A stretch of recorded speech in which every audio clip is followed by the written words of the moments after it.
welcome back, everybody. We are here for episode number, I have to check my notes, number 9. The Joe and Todd Show. We're doing... Can I say that? I forgot to say the Joe and Todd Show. Oh, this is the Joe and Todd Show. Todd Wade. It's the most important part of the And intro. what's your name? I guess it's already been said.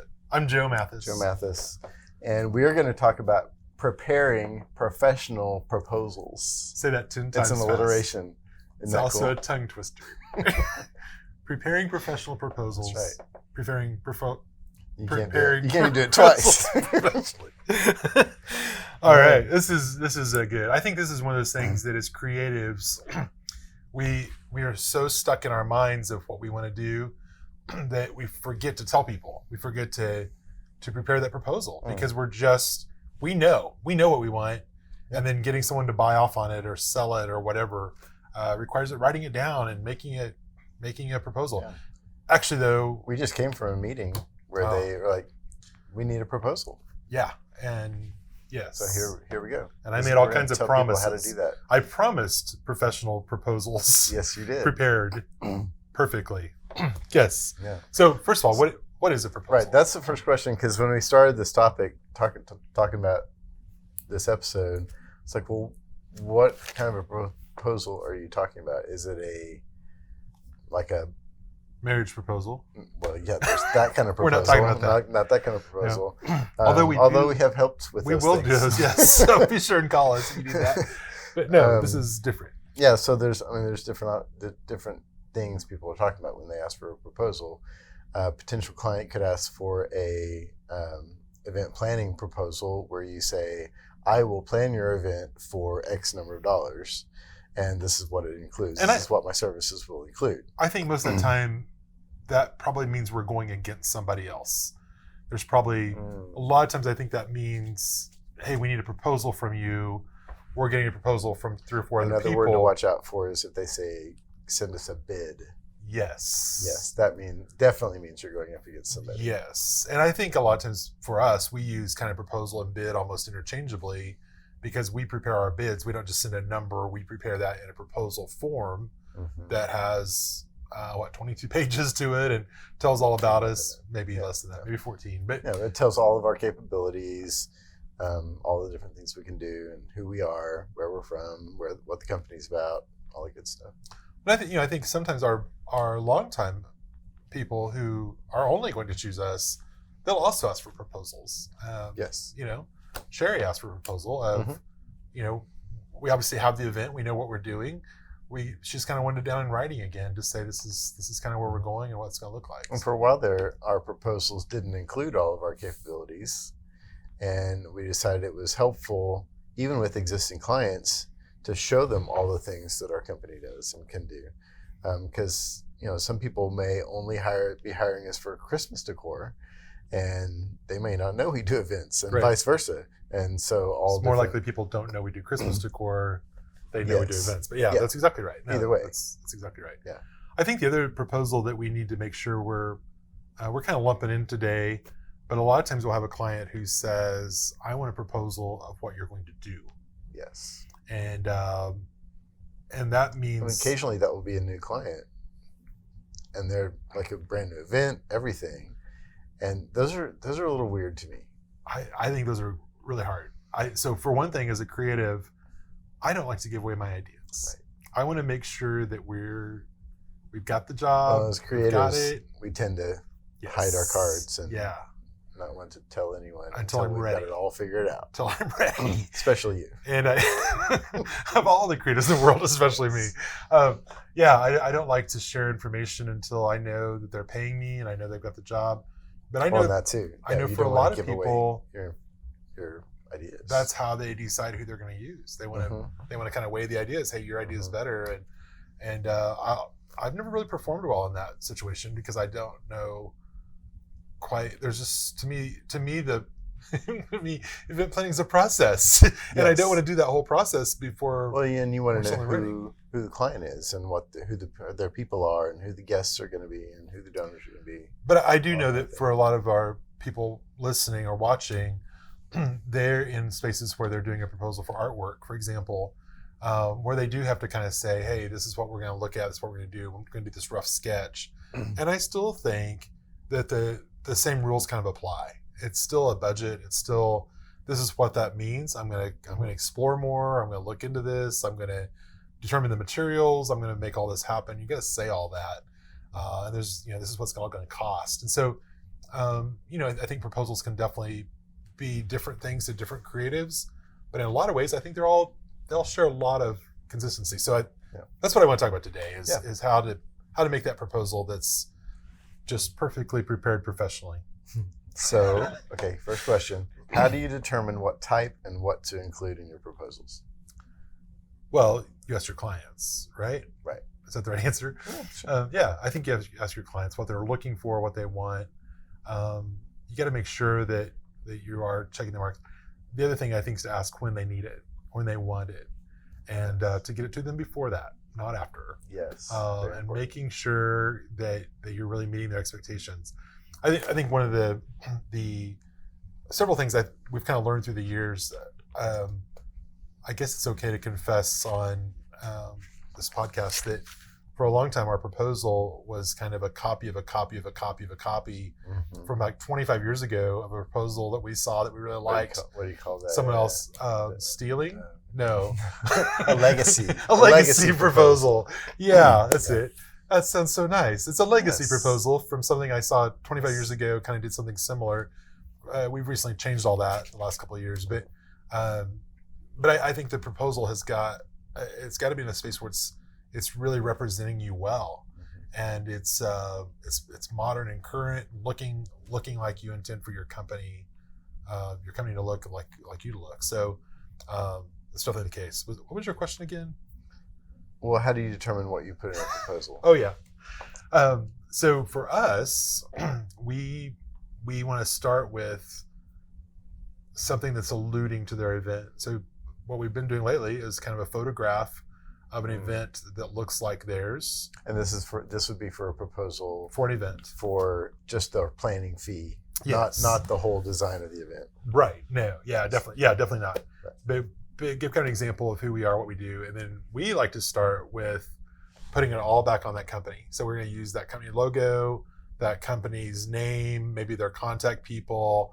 Maybe a little bit about their mission statement. I love putting their mission statement in there because I think that just reminds us why we're having the event most likely, or what this is about, what their purpose is, their company colors. Those, maybe that page or two is about their company, and I think that's important. I think it's important for us to remember they're the boss. This proposal's prepared for them, and it's all about them. I think that's important to kind of start off with. And we did a. Okay, I'm going to go off topic. Okay. Have you ever gotten any feedback from a client on your proposal format? Like what they liked about it or didn't like? Yes. We did have a lady tell us one time that someone... Helpful feedback. Or you could tell a funny story. Someone spelled their name wrong in a proposal, and she immediately discounted that. And I looked back to see if we spelled their name right, and we'd spelled it wrong too. And I thought, I wonder how we ever got the job. But anyway, that's a whole funny thing. Right. We have learned to make sure our logos are really quality, make sure we have the right people's names, the right company name. It's all spelled correctly. We like to look through that, really proofread it well, and go through that. Sometimes you're putting them together so fast, though, it's hard. That's kind of the basics, but it's worth saying. It's worth saying. I mean, you got to spell it right. You got to get the right color. Yes. You got to use the most current logo. Yeah. Yes. It's not always the one on the website either. So I think talking about the feedback, though, we had that company give us a proposal recently, and when they used our logo, it was kind of cool. I mean, they did our stuff. They did it well. And they did it well. They used the right logo, is the right. They didn't stretch it. Color. Yeah, it's really cool. And it was like this. It was like I just had a warm, fuzzy feeling seeing my name and my logo and everything kind of in it. And I thought that was really well done. Really, actually done the research. Really cool. Yeah, exactly. And then of course I think that the scope of our work and what we're planning on doing for them, and we've really gotten. We're really trying to spell that out well. So I think. One of the things I think we say a lot of times is this is what it doesn't include. Making sure if there's ever been any question, this does not include cost of food, or this doesn't include the cost of whatever. catering bill or hotel bill or whatever. I think that's kind of important too, to make sure that's kind of just really clear. This is a planning design. This is the look. It doesn't include this sort of thing that could happen later. Other expenses. Excluding hard goods is something we always do. Obviously, I think the price needs to be in there. We like to give options. So I think a lot of our best proposals have 2 or 3 options. Different levels of service. This was kind of the pricing episode, but I had a good friend, really good friend, say to one time, don't ever discount yourself, but you can take away options. It's really good. So I think that's really, really good. And I think that's an option in proposals is where you, especially you don't know the price range that they're looking at. You can say kind of like, hey, here's the whole deal for this price, or hey, if you just need us for a little bit, we can do this. We can still come in and help you, consult with you, and give you ideas for a smaller amount. So definitely that. Then of course I think capacity is important to make sure they know I can handle your event. We include all the other things we can do in that proposal, and that's part of that goal. And that is, hey, we can handle all this. We can handle your stuff too. Big shoulders. And then we need to work on this, I think, but we have a kind of list of references in the back, and they're all people that we've talked to and said, hey, can we use you as a reference? We've also listed out for events. We've listed out the number of years kind of we've done things. We have our bios in there. That's important to us, I think, that we kind of tell about who we are. But that's pretty much the elements of whatever level of proposal. Those elements are always going to be in there. The rare time that someone says, I just need a 1-sheet page document, I think that's something different to me. That's more of that's estimate. Usually when you've already got a relationship going and it's just for an element. Right. And there's an estimate sort of thing. Yeah. So should we offer people a copy of our proposals? No, not yet. Oh, we could. Yeah, we could. Sure. Okay. Yeah, we can do that. We offered our contract. We might as well offer our proposal. Absolutely. Yeah. How do they get that? Just email us. Okay. Very good. I like that. Todd at RumbleDrum.com. So generous. And Joe at RumbleDrum.com. But please do not circle mistakes and send it back. Oh, no. That would be... want to know. That's if like there was a mistake in our proposal, I would want to know. Okay. That's fair. That's fair.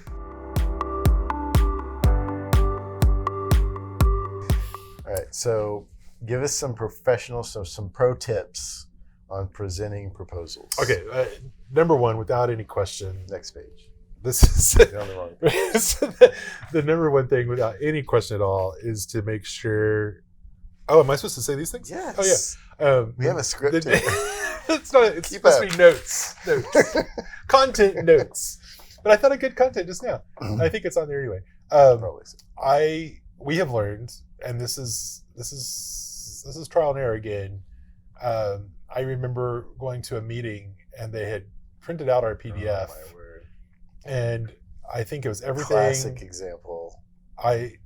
I really thought you were going to pick them up and march out of the room with them and burn them. You kind of turned white, and it was just an embarrassing moment. Well, but thankfully we had printed. And this is the lesson to learn.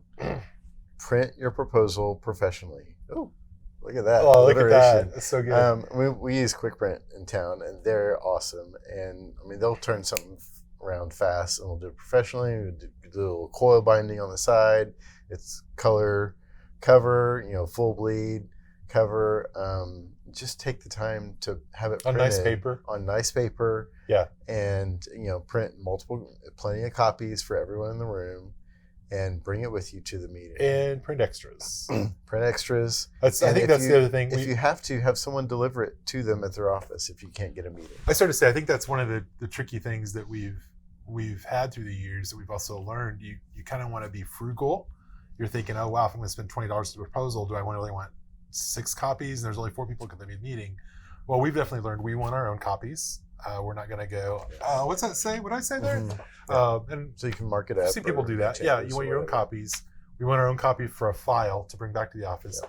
And then I also want to make sure everyone in the room gets one. And so if I think there's a possibility that there could be 7 people, even though there's only 5 people on the invite, I want to make sure all 7 of them have it. And I'd rather throw away good proposals in the end than to have awkward moments of you two can look on with each other and share together. And all that, because I want them to walk away with that and have that copy. Yeah. So the moral of the story is avoid emailing people a PDF or whatever Word file, God forbid a Word file of your proposal, because it's going to end up looking like junk when they print it on their home printer that's running out of ink and they forgot to put it in color. All in black and white. With, no full bleeds and all of that. So yeah, and I think the other thing with that is, you can always send a PDF afterwards if they do need it for a reason. For a record or to file or whatever. Yeah, I like for their first thing to be that something they can hold in their hands. They can look at. And you're right. Even if that means we use FedEx Office across the country. We're landing somewhere and having something printed. They're great. They're really good to do the same kind of work that we would have locally, and we can pick that up. I did that last week. I picked it up from FedEx. You can email it on your computer. You can email it to them and have it ready. By the time you get there at 8 o'clock in the morning, whatever the case is. I just did that last week and it worked out great. It's the same consistency across the board. I laughed. I don't know if you remember. It's been several weeks ago. We had someone else pick it up and pick up our proposal and take it, and they got the receipt, and they're like, "You're spending that much on a proposal?" And it's like, yeah, because this is all they have to know that we're the ones to do. This is how they're making their decision. Do their job, yeah. And so we also, if we are taking a proposal somewhere, our corporate color is orange, and we like orange envelopes. We try to send a lot in orange envelopes, and so we have even large orange envelopes that if we have to mail that, or we'd have to send it via FedEx or have a courier drop it off, it's going to land in that orange envelope with their name on it. So what? That's kind of our standard proposal for a typical proposal. We've also done some pretty creative proposals. So talk about some of those that kind of were out of the box or maybe in a box proposals. I feel like that was leading me, and I didn't get led. You didn't get it. You haven't done a proposal in a box before? Okay, no. So I have. There's all kinds of things that brings up, of course. And again, bid process when you're trying to win somebody over, especially where it's going to be awarded, contracted, and you're trying to show them your capabilities and that sort of thing. So I have spent a lot of money in my lifetime on pretty clever proposals. One of my all-time favorites. One client, everything went out for bid all the time. If it was over $100,000 or whatever it was, it had to go out for bid. And so we'd always find out about it. The buyer would call and say, okay, get the proposal together. And so we would work on it and do all kinds of creative things. And so the one I loved was the one where the box kind of opened up and it was everything that was supposed to be. It popped up, and Mike Minnick with Notion Box created just an amazing job. It was like cut in pieces, and it all had to fold back down in. I was wanting to show everybody, but if it popped out, you had to anyway. So that was really cool. The other thing my mind went to was where we were trying to give ideas. Yes, and this is not so much to get the job, but once we have the job, that they wanted to presenting what the event's going to look like. Yes, the concept. And so a couple of things I've done. My mind kind of goes to a couple of places. One was we were looking up with an art museum, and it was a special event. And the idea we were trying to create was, this is kind of like grandma's house. It's kind of like they're coming. We want this warm, fuzzy event where it's like going home, and we joked about it, almost smelling mothballs, that sort of feeling of great grandma's house. And so, lace in the doilies. Yeah, exactly. So we had to go, of course, to a boardroom. It's always a boardroom. Uncomfortable, 12 people around the table. What do we do? And so awkward leaning back chairs with the coasters, leather coasters. Yes. And so I loved what we did that day, where we created kind of a tablescape in the middle with our table, some of our linen options, as well as our dishes, and then silver. I think I used my aunt's silver set kind of in the middle of that, a beautiful flower arrangement that was kind of typical of like the 1950s or something, kind of all that. And then when we started talking, we began serving apple pie to everybody, and we had like tumblers of like glasses full of milk, and we had the glass milk bottles, and we poured the milk out of the glass milk bottles and had and they still talk about that. And they still talk about that. It's one of the best, one of our favorite clients, and honestly, one of our best presentations to them. We did, although we talked about it and going through our content for today, and I think it was just a few years later that we did a whole opposite thing where we wanted to do something really fun with them. And I knew this concept I wanted, where it was like a poem where they're doing this poem. There's more of a dramatic presentation. I knew exactly what I wanted, and I knew I'd seen it done, and I knew I could find it. So I spent way too long looking for it on YouTube, just knowing it's got to be there, until I decided it's not there. No one's ever recorded this done. And so the only thing I needed to do was we hired actors, and I wrote the poem as silly as it was. Wrote the poem myself. It was not silly. It was got the people together. Impactful. We got the people together like at 9 o'clock that morning, had to rehearse it for an hour and a half with me telling them how to do it. And then we walked them straight into that boardroom again. And in the awkward chairs. And I'll never forget that moment with our client where she teared up. She wanted to know what kind of acting troupe they were, meet all where of they them, were, what famous poet wrote the poem. High school students, I think. Some of them. People we know as kids. Yeah. But yeah, I think it was a great moment. But I think part of that, it conveyed the idea, the passion, the heart of the concept, and it moved them, and she was all in on the concept. She was, and I think part of it was the details of it, and the fact that we kind of went that extra mile, and even when I said this isn't the poem we would use, it needs to be rewritten by your writer who's sitting right there, and he took it as like, I don't know what else I would say, like it was cool, yeah. So that was a really fun thing. Like, well, we need it longer or something. But, well, I think the lesson to learn is writing something down on a paper, saying we're going to have a group of people, recite this poem. They're each going to take turns saying awful. It. Like, where's the inspiration in that? And so really thinking out of the box and to create an experience that's memorable, to convey an idea about an experience that we're trying to create to your client. It's important, and it sometimes it takes going the extra mile and thinking. I think one of the first people that really inspired me on proposals, I had seen proposals through the years and seen them done, and I got a phone call one time of a construction company that wanted to hire us to help them with their proposal. And I'm like, what now? You want to do what? We're an event company, and what they wanted was they were doing this construction company actually called us several times, but this first time they were doing a proposal for the construction contracting on a performing arts center. And they wanted to create this element. As I recall, it was with a city council, board of education combined group or something. I don't remember who the people were, but they were this decision-making, again, boardroom. And they needed to come in and kind of show their capabilities, their everything, but they want something to get their attention. And they also knew the other 3 contractors would all be presenting something that night, and they wanted to set apart. And so I started talking about, again, I didn't know this idea. Like, I didn't know what that meant, but I started saying, like, oh, you almost need like an opening show, and what if you open it up and there's like a violinist? Performing arts center, performing arts center. So I was like, what if you open it up and there's like a violinist, and there's a ballet dancer, and there's a cello player, and these kind of things are all happening around the room. And what if you're serving popcorn or serving something that just kind of brings the whole thing together that helps you feel like you're there in that moment.